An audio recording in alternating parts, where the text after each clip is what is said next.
Hey guys, welcome back to the channel. Thanks again for joining me on another episode. I have some great content for you guys once again this week. I'm going to be actually talking about 5 mistakes that I made as a beginner photographer.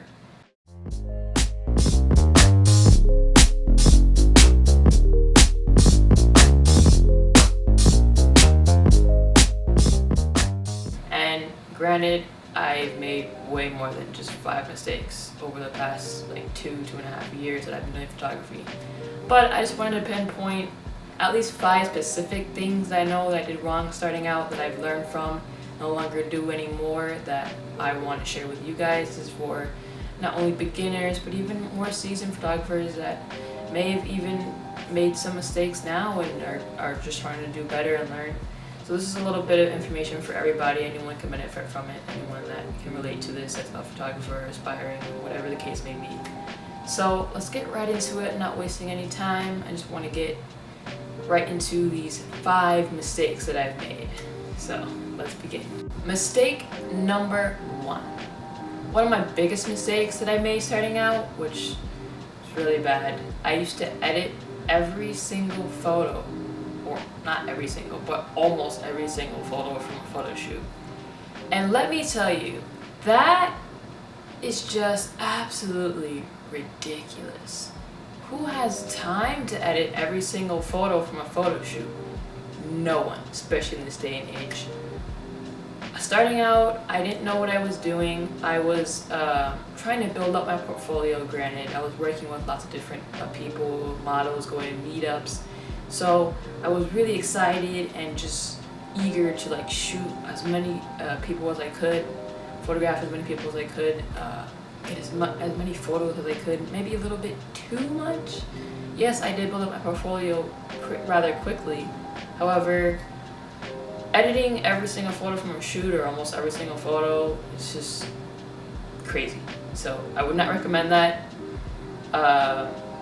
I was constantly editing. Like, I would be at home and then my friends were like, hey, you want to hang out Saturday night? You want to see a movie? I'm like, oh no, I'm sorry, I can't, I'm editing. They're like, oh, every time I call you, you're always editing. That's not normal, guys. That's not normal. So just edit the best photos from a shoot.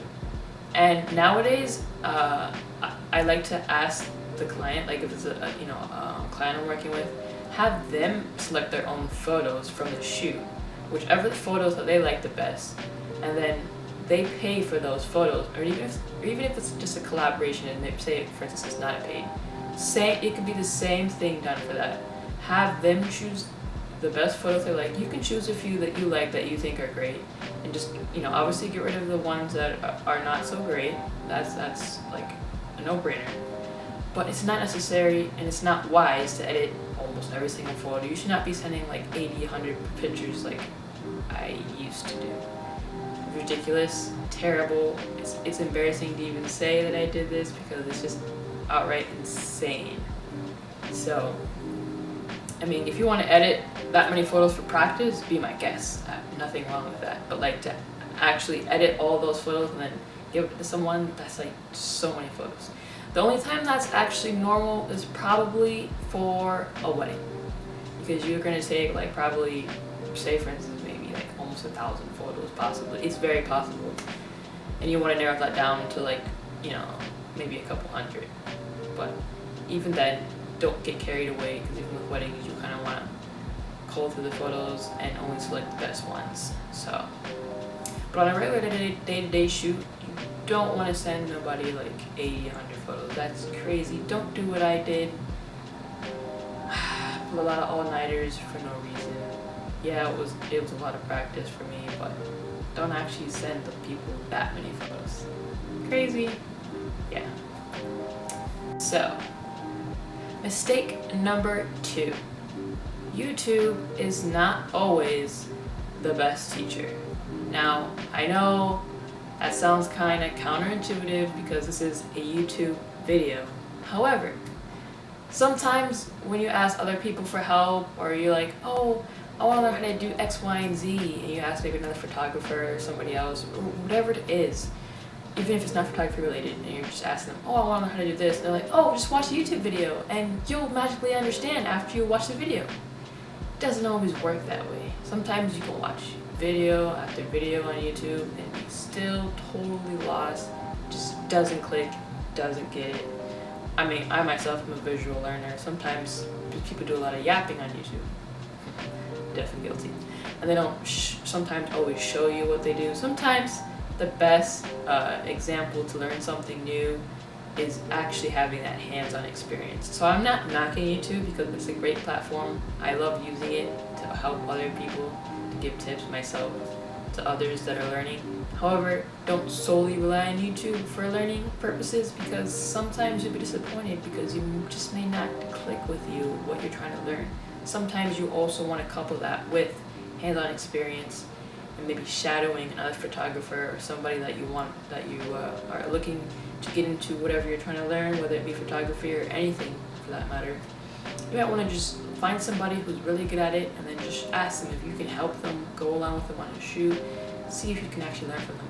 I feel like the best experience is the hands-on experience, and I feel like I learned more from doing hands-on experience at meetups and with other photographers and just doing face-to-face work with other people versus when I learned anything through video.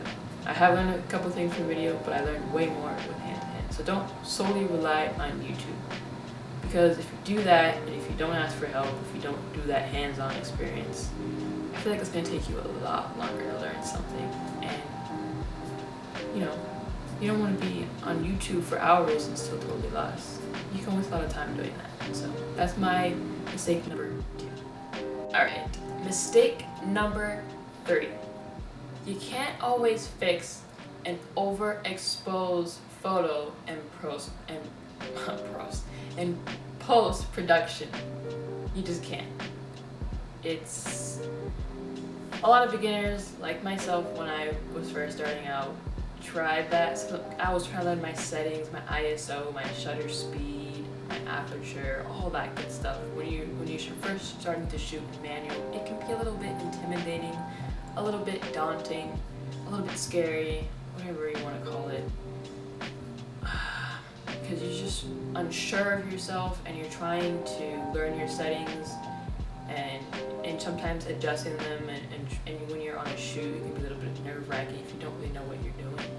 So starting out, you're going to take a lot of bad photos. I mean, I still take bad photos to this day, even though I pretty much know manual mode now pretty well.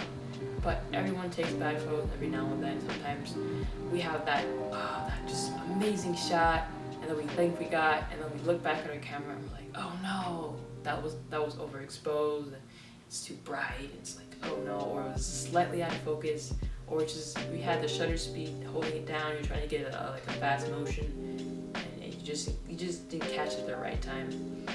But whatever the case may be, don't try to save. I mean, you can try and save a photo in post-production, but don't rely on post-production to save a photo. That's what I'm trying to say. Don't rely on post-production to save a photo. You can't always save or fix a photo in Lightroom or Photoshop that's been overexposed, because it's just not always possible. And you don't want to get in the habit of just taking photos and not understanding how to use your camera and getting your settings right, because you always want to make sure that you have your settings right, and you want to try your best to get the photo right first in camera. It's so much easier when you get the photo just right in camera, because then when you do have to go to edit in post-production, you don't have so much to edit. It's so much easier. It's just a quick breeze. You might be simply retouching a photo, like if you're doing portraiture, and just a quick edit, maybe just color grading, getting the colors right, just the simple stuff. But if you have an overexposed photo and you just throw it into Lightroom and you're just trying to fix that exposure, and it's still looking kind of funky, just take some advice, man, or female. You have to try and get it in camera right the first time, because it'll save you a lot of time in the long run. Starting out, I did a lot of overexposed photos by mistake that I'm not proud of, and sometimes I found myself trying to fix it, in post-production, and didn't always work. So best advice for all you beginners out there, try to get it in camera right the first time. It'll save you a lot of time in the end. Mistake number 4. Another big mistake that I made is not charging enough for my photo shoots.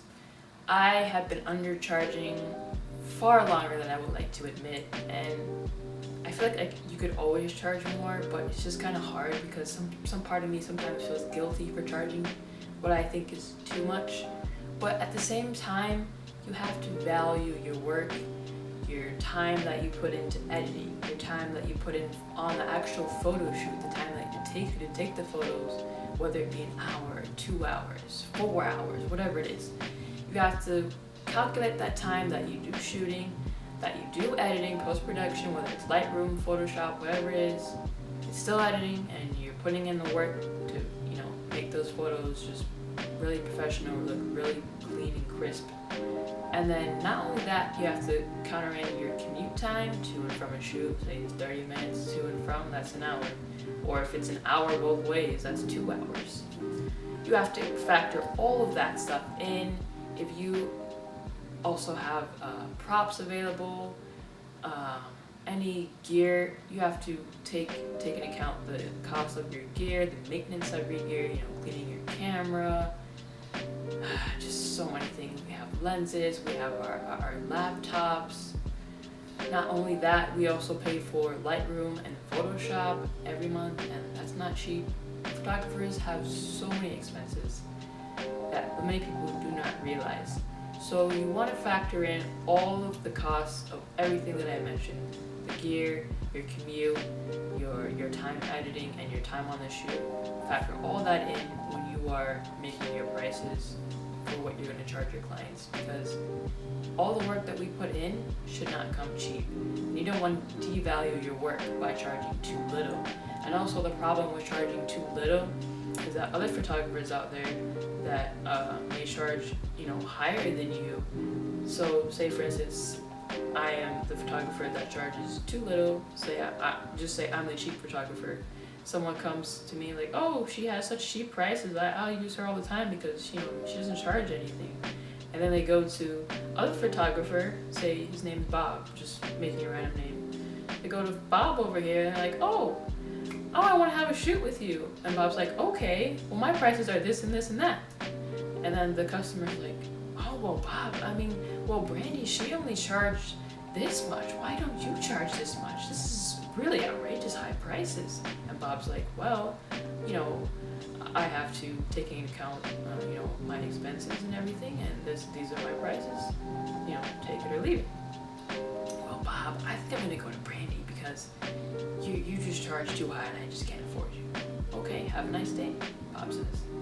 So what you're doing by charging too little to other photographers that charge a little bit higher but are still reasonable, sometimes you could be, without, trying, you could be like devaluing their work, or even like having customers stray away from them even though they have fine work. And you don't want to be known for that as a photographer, as the cheap photographer that doesn't charge anything, because that's not good either. It's just an all-around bad thing.